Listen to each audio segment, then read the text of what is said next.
Hey, what's up guys, aarava here, and welcome back to another F1 22 gameplay video, and this is going to be a 100% race at the Canadian Grand Prix. Since we have the IRL Canadian Grand Prix upcoming, I thought definitely want to do a race around here, and I thought, you know what better way to get us in the mood for this game and try and learn a little bit more about the handling and how to do things by doing a 100% race. 70 laps around Montreal. It's going to be a two-stop, if not more, because I've also set it up to be a dry to wet to dry race, so we can get a full spectrum of the racing from dries to inters to wets back to dries. If you guys do go on to enjoy the video, then be sure to hit that like button. But let's get into this then as we form the grid. We're going to start at the back of the grid, so this is also a last question mark challenge here with Fernando Alonso in the Alpine, and we've lined up pretty damn well. Optimum purple there. We've lined up a little bit askew to the left hand side as we go to 5 red lights for 70 laps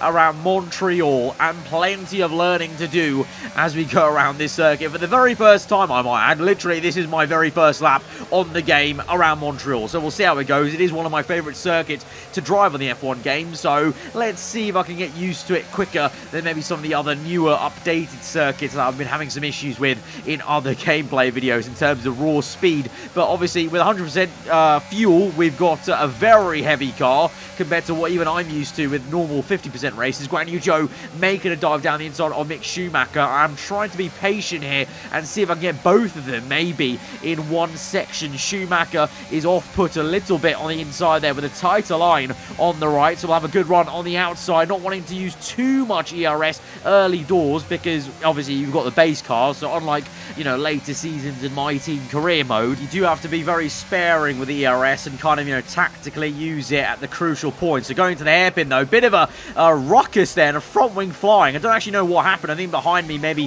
one of the cars got brake checked by myself maybe, but I was being quite cautious because Guan Yu Zhou died down the inside of Ricciardo. I wasn't really sure how my intro speed into that hairpin was going to be versus Ricciardo because he was getting sent by Guan Yu Zhou. And again here, the AI sends Ricciardo there, and it's actually Alexander Albon. So again, you know, the AI being very punchy, because I was trying to make a move around the outside for Ricciardo. Lo and behold, I actually exit the corner, seeing Albon overtake both of us in a Williams car. So very, very punchy and opportunistic there from him. But we're going to return the favour with a double dive bomb on him and Ricciardo there, who was kind of caught up in the rear wing underneath him, to be honest. So poor Ricciardo struggling here in the game as he is in real life. But we now continue to make good progress, overtaking Tsunoda with a very big lunge. Get it a little bit crossed up there, but managed to slow it down just in time mid-apex. Still finding braking a little bit, you know, I'm not fully confident on the brakes. It seems like the rear does want to step out a little bit, but that may just, you know, be a tweak on the setup that's needed. And that's still a massive learning curve, obviously, to learn a bit more about the setup. But obviously, as I've said many times before, just these cars anyway are twitchier at low speed, as we've seen in real life. But now having a go at Guan Yu Zhou, the man who was sending Ricciardo earlier, and he got himself up into P12, but not for too much longer on lap 4, as we make a lovely little switch back, you know, kind of dummy him in to go tighter, and then switch from right to left. And now we can chase after in some clean air Kevin Magnussen 2 laps later. This is, so, you know, in a 100% race, it maybe takes a little bit longer to catch up to some of these cars. And for sure, you know, these guys right now should be within our region, because I think Ocon is running right now in the top 6 or 7. So we should be aiming for that around about then. But as we get on through the cars, obviously, they'll get quicker and quicker. It'll be harder and harder to overtake. But right now, sizing up Magnussen, using plenty of curb to try and catapult ourselves towards him on the inside of the end of sector 1. Bit of curb on the left. I was quite nervous using all the curb on the left because the curbs are definitely a lot harsher on this game, or more so the physics of the car on the road is a lot more realistic, and therefore the curbs are harsher. So was a little bit cautious on that, but I seem to be okay on the throttle there to get Magnussen into P11. Now you can see it is overcast conditions, so we are getting slowly towards the intermediate period. Now there will be inters to full wets inters and then dries, I believe, because I have set the weather up to be going up to full very wet, but then going to dry quite rapidly. So I'll see how the transition goes, and I guess you guys will see how the transition looks like over a 100% race. But we go for a move on the McLaren again, kind of the same move we made on the Alfa Romeo, deja vu there, kind of dummying him, pinching him in to the apex for the exit, and then kind of getting the switch from right to left up into P10, working well for us. And the tyres, not really too bad, you know. Tyre wear seeming pretty okay. Obviously, you know, with the new Pirelli tyres, the bigger rims, I think, you know, there's a bit more sturdiness to them, but that also means I think the structure is a bit different in terms of how they wear out. It's a bit more consistent even towards the end of the stint, as the drivers have been liking, I guess. You can see some twitches over oversteer as the rain is slowly starting to fall, and by the time we get to the end of lap 11 into the hairpin, the grip levels are definitely depleting as we double lock up there and go straight off circuit, just about hold it through to actually continue the corner. But it definitely is time now for the intermediates. I feel you can see there's a few droplets of rain on the chassis, and we come in. Unfortunately, it will be a double stack with our teammate Ocon, but we're gonna have to live with it. But I thought there might be enough time to come in at the good time. So now manual pit stop, we get it late. And you're going to see as we go on through this race, I get this pit stop late. I think I get the next one late. And then eventually I suss out the right timing. So I would, based off this race and what I've seen, I would tell you not to try and time it with bang on getting to 0. I would kind of time it as the car gets to the area about 1 to 1.2 seconds. Then click it, because then by the time you've actually clicked the button on your controller or the wheel, that's where you'll get the optimum pit stop. Just a little thing from I've learned from this race. I don't know if it's going to be consistent across, you know, teams or tracks or whatever. I would like to think so, though. So I think around, you know, 1.5 to 1.2 is a good sweet spot to click the button to try and get optimum time. But yeah, now we're at intermediates with still quite a lot of fuel on board, so this was quite nerve-wracking, but we did find some confidence versus Magnussen, and obviously we are in a quicker Alpine car here around Montreal. So can we now send one down the inside? Easy does it, because I really wasn't sure about the braking in intermediate conditions, but side by side, and we're still going to have to be side by side on the exit, because he actually gets a really good launch, Magnussen does, and we have to do him on the traction there. But good progress, even on the inters. I think feeling a bit comfortable. Obviously, we lost out to Norris and Magnussen anyway with the double stack, so we're having to make up for that, basically. But Lando placing his car quite nicely into Sector 2, and in the wet, definitely that curb is a lot more treacherous, you can see. But this is what I mean by the AI making a few mistakes and twitching around. They're a bit more lifelike, I would say, in every aspect, in terms of, you know, errors, going a bit more aggressive, but also in the wet, and when there's lack of grip, maybe towards the end of stints, I've noticed that there's a bit more rear-end twitching, and they kind of, you know, they look like a bit more of a player that's struggling with traction maybe and having to adjust the throttle, and not just a complete alien that's perfect on the traction every single time. But here, making a big send on Norris was a bit audacious, to be honest, and didn't work out for us, because he got the mid-apex speed a lot better and had to really try and slow down the car to make the corner. But then we go for the move on the outside. They're going to squeeze him to the right, go back to the racing line. Easy does it, and because we've done that, he actually has to give up the entire corner there. So, you know, playing around, trying to suss out, you know, how to do it. I think, you know, if you're going to the inside on a long straight, you have to go so early, because I noticed that the AI, they move so much quicker to block the inside line. So if you want to go for the inside on a straight, and it's a very narrow piece of the track like Canada here into the last chicane, you have to go so early to ensure you can get to the inside line. Otherwise, like a player, like a person, they will block it off and have the inside line covered. But as I just showed there, you can obviously then pinch them in, try and be a bit clever there with your racing line. But those guys came in for full wets one lap earlier. I decided not to double stack this time. Again, I got the pit stop wrong, but we will get it correct now on the next pit stop. So I will actually, you know, you can look back at this pit stop, come back to this part of the video, and then go jump back to the optimal pit stop later on and see the difference, see when I've clicked the button and when it's indicated, and see the difference there. But when I'm on full wet tyres, we opted to go one lap longer on the inters, and we didn't really lose too much time to the cars ahead, which is Bottas and Gasly. And now going for a move on Bottas. Bottas does not cover the inside as much as I thought he would, but we did go early. Like I said, I kind of indicated I was going to the inside a bit earlier, but also I came from so far back that Bottas was unsighted a little bit. in terms of where I was going.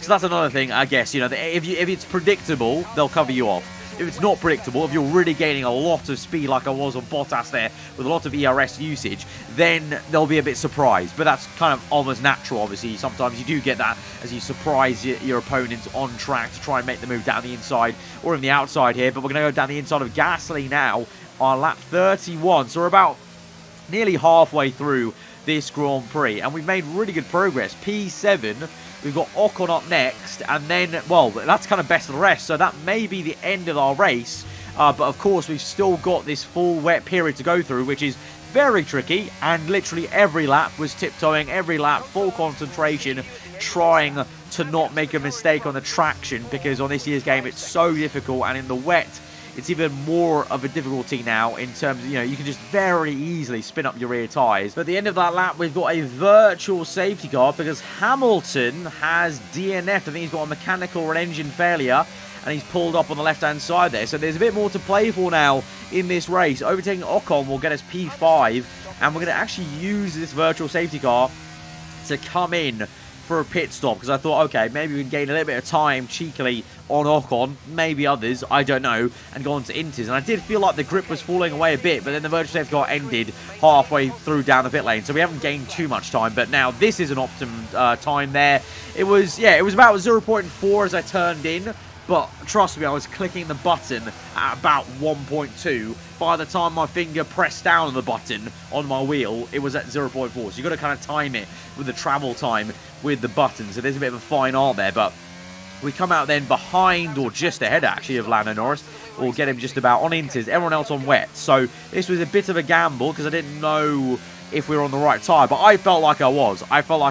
And we weren't losing time, but I wasn't also gaining that much time. So I think early doors, I think I can say in terms of the crossover period, I think from full wets to Inters, the crossover, there's a bit more of a bigger gap. I think from Inters to full wets, I was very cautious on getting it wrong, because I think the full wets are so sensitive. But I think the Inters, I think they're a little bit more realistic now in this game than previous games, where there's a bit more range to the Inters versus previous F1 games, which is how it should be with intermediate. So now everyone has pit for Inters. We've come out 2.4 seconds behind Ocon, so I think we've gained a little bit actually in the end of it there with the good use of what we're doing right at the end of their full wet tyre stint into Inters. So lap 39, so over halfway gone.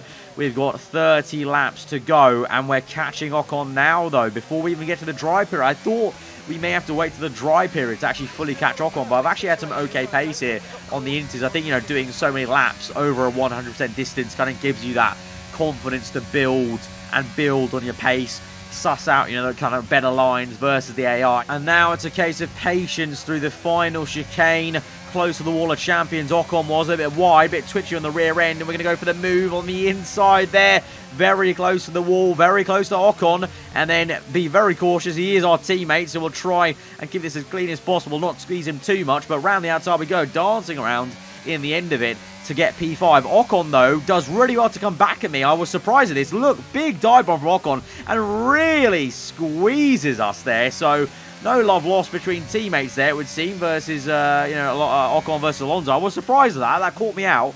I know I didn't use ERS off turn 2, but still, it did catch me out that Ocon actually dive bombed the outside, which is good. It's very realistic in terms of, you know, he's desperate to stay ahead of his teammate, desperate just to fight for positions.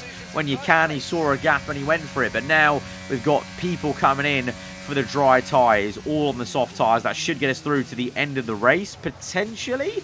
So we'll come in. I'm going to opt for maybe the mediums, though, just in case those softs don't go the distance here. Again, timing it pretty damn well. I'm going to go on to medium tyres, just because I didn't know what the tyre was like. And I swear on the strategy screen, I think 30 laps, I think was a bit too much for the softs. And I reckon maybe the top guys are going to do another stop, and they can afford to do another stop, maybe, potentially, in the end of it. So we just went on to medium just to be a bit safe, basically, as the sun came back out on that 46 as we end the last phase of this Grand Prix, and very much like in real life, obviously with base cars, no upgrades, no R&D, no My Team career mode future seasons, the race kind of goes into a normal F1 pattern race where you get to a point where you can't really do too much else really. And so that was the end of our racing around Montreal. So we completed the laps. Just got some good comfort, I guess, on the medium tyre. Myself and Ocon doing a 4-stop in the end on the medium tyres because he joined us, I think it was. But the others did an extra stop then, and they did have to pit onto another set. But it didn't matter for the guys at the top end because they were so far ahead, obviously, versus the Alpine on the base car. But yeah, a good little race, I think. You know, pretty damn decent progress from last to 5th place with Fernando Alonso in the Alpine. If that was real life, I think he would be very, very happy. So let me know, guys, what you made of that gameplay, though, over a 100% race. I think some really good racing we saw with the AI, and we learned a bit about the behavior and the crossover period. So if you did find it useful and enjoyable, then be sure to hit the like button. Let me know what you thought in the comments below. Let me know, come back after the real-life Canadian Grand Prix, and let me know if I jinxed anything with the results here today with Verstappen and the 2 Ferraris. But if you're new around here, do get subscribed for weekly Formula 1 content. This will be my last F1 22 preview video on this build. I think the next time you see the game, the new game, will be when it actually comes out for the full launch with My Team Career Mode. So till then, guys, hope you enjoy the rest of your day. Goodbye.